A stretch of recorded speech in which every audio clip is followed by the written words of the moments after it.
नमस्कार साथियों उत्तर प्रदेश बोर्ड के लिए कक्षा 8 का गणित हम कर रहे थे और हमने अपना परिमेय नॉन परिमेय वाला चैप्टर कर लिया था। और आज हमारा चैप्टर वर्गमूल को लेकर है, जो चैप्टर 2 है इसमें किताब में।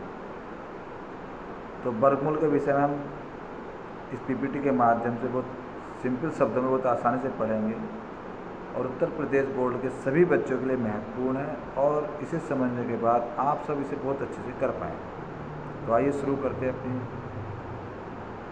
क्लास। पिछली कक्षा में हमने घात अथवा पावर के बारे में पढ़ा। जब किसी संख्या की घात 2 हो तो हम उसे उस संख्या का वर्ग कहते हैं। जैसे 2 की पावर 2 का अर्थ है कि 2 गुणा 2 प्राप्त संख्या दी गई संख्या का वर्ग कहलाती है। इसका अर्थ यह है कि 2 की पावर 2, 3 की पावर 2, 4 की पावर 2 का मतलब है कि 4 का नंबर 2 बार लिखा हुआ है। मान लीजिए कहीं पर लिखा हुआ है 5 का पावर 2, तो इसका मतलब होगा कि 5 को 2 बार लिखा हुआ है, उसकी मल्टीप्लाई करके आपस में, और मल्टीप्लाई के बाद जो संख्या हमें प्राप्त हो रही है वो उस संख्या का वर्ग कहलाता है।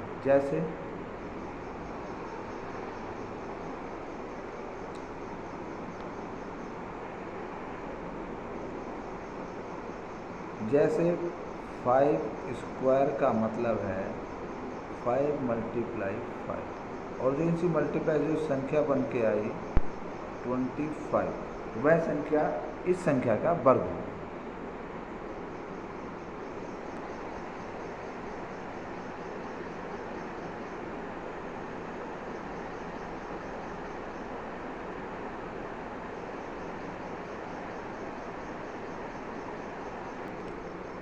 तो आइए शुरू करते हैं हम अपनी क्लास। कक्षा 8 की है, उत्तर प्रदेश बोर्ड के लिए, हिंदी में। हमने पिछली कक्षा में हमने पढ़ा था घात के बारे में, पावर के बारे में। पिछली कक्षा में हमने घात अथवा पावर के बारे में पढ़ा है। जब किसी संख्या की घात 2 हो तो हम उसे उस संख्या का वर्ग कहते हैं। जैसे 2 की पावर 2 का अर्थ है कि 2 गुणा 2 प्राप्त संख्या दी गई संख्या का वर्ग कहलाता है। जैसे मान लीजिए हमारे पास 5 लिखा है, हमारे पास 5 का स्क्वायर लिखा है। इसका अर्थ है कि 5 गुणा 5, ऐसे समझिए इसे।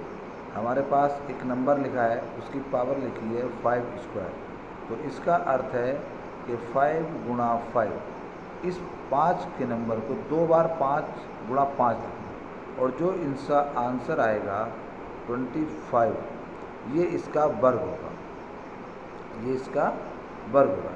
तो यही हमारा पीपीटी यही कह रही है कि जो संख्या घात 2 होती है तो उसका अर्थ है कि उस नंबर को 2 बार मल्टीप्लाई करके लिखना, और जो उसका आंसर आता है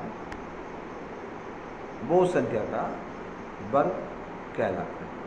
ठीक है, आज आगे चलते हैं। यदि किसी संख्या को उसी संख्या से गुणा करें तो गुणनफल से प्राप्त संख्या को उसी संख्या का वर्ग कहते हैं। ये हमने आपको समझा दिया, ये वही कहना चाह रहा है। जैसे 5 गुणा 5 बराबर 25, 6 गुणा 6 बराबर 36, 7 गुणा 7 बराबर 49। मतलब एक जैसी संख्याओं का 2 बार मल्टीप्लिकेशन करने से जो संख्या प्राप्त होती है वह संख्या का वर्ग है। जैसे 5 गुणा 5, एक नंबर हमारे पास 5 है, हमने उसे 2 बार मल्टीप्लाई किया, हमारा आंसर आ गया 25। तो 25 क्या हुआ, वर्ग हुआ किसका, 5 का। 6 हमारे पास, 6 गुणा 6 करने पर प्राप्त हुआ 36, तो 6 का 2 बार मल्टीप्लाई किया तो आंसर आया 36। तो 36 क्या है, 6 का वर्ग। अब एक बात आती है कि ऋणात्मक संख्याओं का वर्ग कैसे ज्ञात है। ऋणात्मक संख्याओं का वर्ग हमेशा धनात्मक संख्या में आता है। जैसे -1 का अगर हम वर्ग करते हैं तो हमारा क्या होगा, प्लस आएगा। -2 का वर्ग प्लस आएगा, -3 का वर्ग प्लस आएगा, और 3 का वर्ग वही होगा जो 3 का वर्ग होता है 9, उसमें माइनस का वर्ग प्लस होता है। हमें ये ध्यान रखना है कि ऋणात्मक संख्याओं का वर्ग हमेशा धनात्मक होता है। ठीक है, अब हमें वर्ग याद करने के लिए 1 से 15 तक की सभी संख्याओं के वर्ग हमें याद होने चाहिए। जैसे 1 का स्क्वायर 1, 2 का 4, 3 का स्क्वायर 9, 4 का 16, 5 का 25, 6 का 36, 7 का 49, 8 का 64, 9 का 81, 10 का 100, 11 का 121, 12 का 144, 13 का 169, 14 का 189, 15 का 225। ये ठीक है। तो हमें 1 से लेकर 15 तक के अपने वर्ग सारे लर्न करने हैं। हम किसी भी एक्सरसाइज को बहुत अच्छे इजीली ढंग से बहुत अच्छे से कर पाएंगे, तब हमें 1 से 15 तक के वर्ग हमें याद। अब कोई हमें संख्या दी है, उसे पूर्ण वर्ग की पहचान कैसे करनी है। यदि किसी संख्या के गुणनखंड के समान जोड़े बनाते हैं, हम क्या करेंगे, कोई हमें नंबर दिया होगा और हम उसके समान जोड़े बनाएंगे। जैसे मान लीजिए हमें 25 दिया, तो हम उससे गुणनखंड करेंगे एक ऐसे नंबर से जो दो संख्या हो जाए, मतलब एक जोड़ा बना दें। जैसे 25 है हमारे पास, इसे मान लीजिए आप ऐसे समझिए, हमारे पास कोई 25 नंबर है, हमें इसका वर्गमूल करना है भाग विधि से, 5 × 5। ठीक है। तो 25 के कितने जोड़े बन गए, 5 × 5। ये जोड़े हमेशा एक जैसे होने चाहिए। तो 5, अब ये 25 क्या हो गया, हमारी पूर्ण वर्ग संख्या हो गई। 5 क्या हो गया हमारे पास पूर्ण वर्ग, 25 हमारे पास पूर्ण वर्ग संख्या। जैसे मान लीजिए हमने 36 को पता करना है, 36 से हमने गुणनखंड किया, 6 × 36, तो हमारे पास 6 × 6, मतलब एक ऐसा नंबर आ गया जो जोड़ा बना रहा है। तो 36 क्या हुआ, पूर्ण नंबर हुआ। अब मान लीजिए हमने लिया आपसे पास 45, इसे पता करना है, तो हमारे पास 9 × 5 हो रहा है। तो हमारे पास किसी भी संख्या का कोई जोड़ा नहीं बन रहा, एक नंबर हमारे पास नहीं आ रहा। इसे हम और ब्रेक करें तो 3 × 3 × 5, हमारे पास ये 3 एक जोड़ा तो बन रहा है, हमारे पास 3 एक जोड़ा बन रहा है, लेकिन और जोड़े नहीं बन रहे हैं। अगर सारे नंबरों के जोड़े बनते, जो भी हमारे इनके गुणनखंड हैं उनके जोड़े बनने चाहिए। 3 का बन गया, 5 का भी जोड़ा बनना चाहिए था, तो हमारे पास इसका एक पूर्ण वर्ग संख्या हो जाती, इसलिए हमारी पूर्ण वर्ग संख्या नहीं। ठीक है।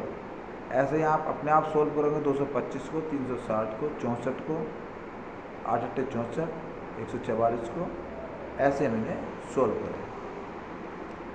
सम और विषम संख्याओं के वर्गों की विशेषता। सम संख्याओं का वर्ग हमेशा सम होता है, विषम संख्याओं का वर्ग हमेशा विषम होता है। जैसे 2 हमारे पास एक सम संख्या है और 2 का वर्ग करने पर हमेशा 4 मिला, तो इसका क्या हुआ, सम संख्या मिली। 4 का वर्ग करने पर 16 सम संख्या, 8 का वर्ग करने पर 64 सम संख्या, 10 का वर्ग करने पर 100 एक सम संख्या हमें मिल। ठीक है। ऐसे ही अगर हम 3 ले लें, संख्या 3 ले लें, अगर हम मान लीजिए हमें 3 का हमें स्क्वायर करना है, तो 3 × 3 कितना हुआ, 9। 3 एक विषम संख्या और हमें जो आंसर मिला वो भी 9 मिला, वो भी एक विषम संख्या। ठीक है। आगे आपके ये अभ्यास प्रश्न है, आप इन अभ्यास प्रश्न को कीजिए। अगली क्लास में हम इन अभ्यास प्रश्न को सोल्व कराएंगे। इससे पहले आप एक बार ट्राई करके देखिए, और आपने अगर ये वीडियो सही से देखी हुई तो आपको बहुत अच्छे से समझ में आएगा।